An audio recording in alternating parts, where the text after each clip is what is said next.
Hi everyone, welcome to a new Express Flute Tips video. Today I'm going to speak about something that in fact is not a tip. It's not about a very concrete topic, but it's just about placement of the sound. It's a little bit complicated to me to explain myself super clearly on that regard, so I'm going to try to be very concrete. What I want to share with you are my thoughts about something that could seem like a basic flute technique thing, but in the end I think, for me at least, it's something that keeps me very motivated to practice and to have always like a research on the placement of the notes. For me, the key is to trying to have a flexibility in the notes inside when the note is well placed, trying to have it flexibility from a focused sound to a more unfocused one, but always, let's say, motivated from a musical need. For instance, one concrete example of this will be when we play this Brahms 4th Symphony, except the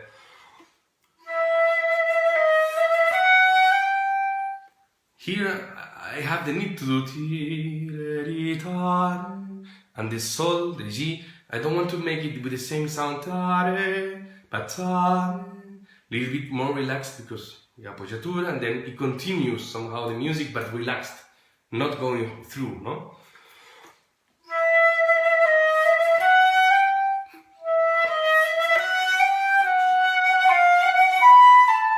Here the same, and then continues.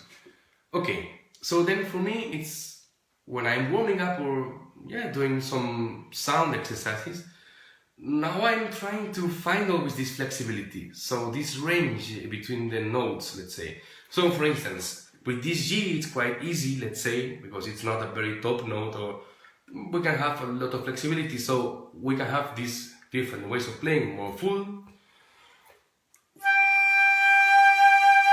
And then we can set the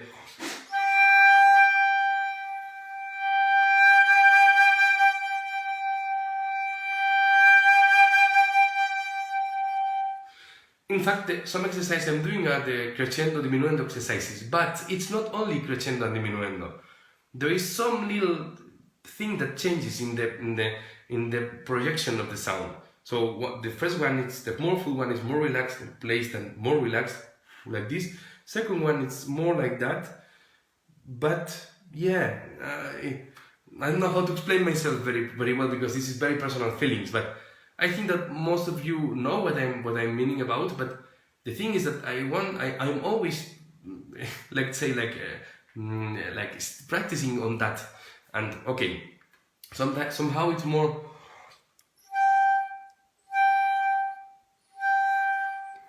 it's more up somehow, but also it's deep, it's not only, okay? Yes, okay, but the thing is that, for instance, I was practicing those last days and I was discovering that I can take it to much more extremes, or not extremes, but finding different sonorities. For instance, I give you a very concrete example also of this register. When we go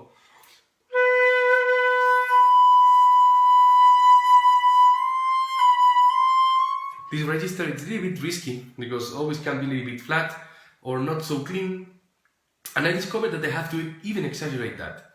I have to somehow, when I want to play it more soft, I have to somehow make a much bigger difference between the full, let's say, bottom harmonics sounds of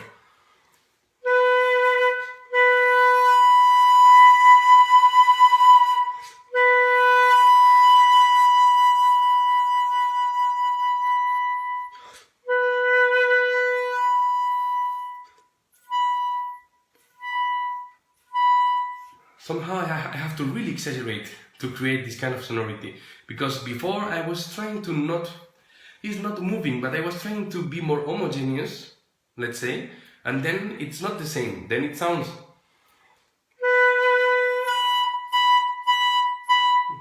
it's not that it's not good, it's that it's not this kind of sound I wanted to achieve, more relaxed. Then it's okay, but it's a different sound, it's a much more direct sound, which is nice for other things. That's why I say always it becomes a musical need. What I want to share with all of you is the reflection, basically, that I think that we should always try to investigate about these things, always in the top register as well. I'm discovering lately some things that if I have a little bit more air inside them, if I don't try to be so much little, let's say, in the embouchure, then things sound, even in piano, with much more naturally, no? Much more.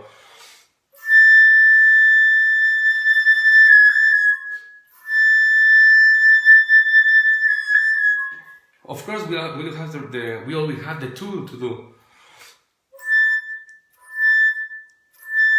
Yes, but it's different approach somehow, and this is something I would always recommend everyone that listens to follow this path, because it never ends. Somehow it never ends, never. Also, I don't know, even in the low register, sometimes we want to play.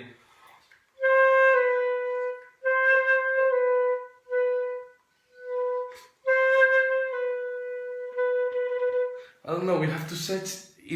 I'm placing differently. Otherwise, it's too flat, and otherwise, it's not the sound I want. I have to make it more focused to not be flat. Then it's. But I would like to.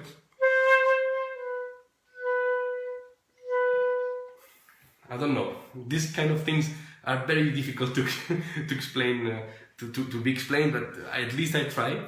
I hope that those are helpful. I'd say it's helpful for you. And yeah, let me know. Let me know if you have any I don't know, any exercises. Of course, I really what I do is to do harmonics first, to place it, and then I try to, let's say, to do different sounds, and then try to make them similar, like.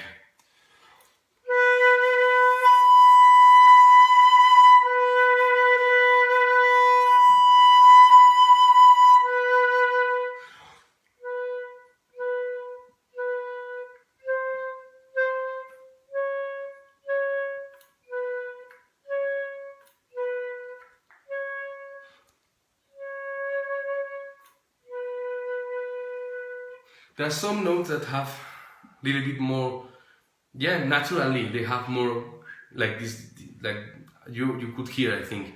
Then I am always trying to do these kind of things. I know all flutists do, but I just wanted to share with you my impressions on that, and I will be more than happy to know from you. So thanks.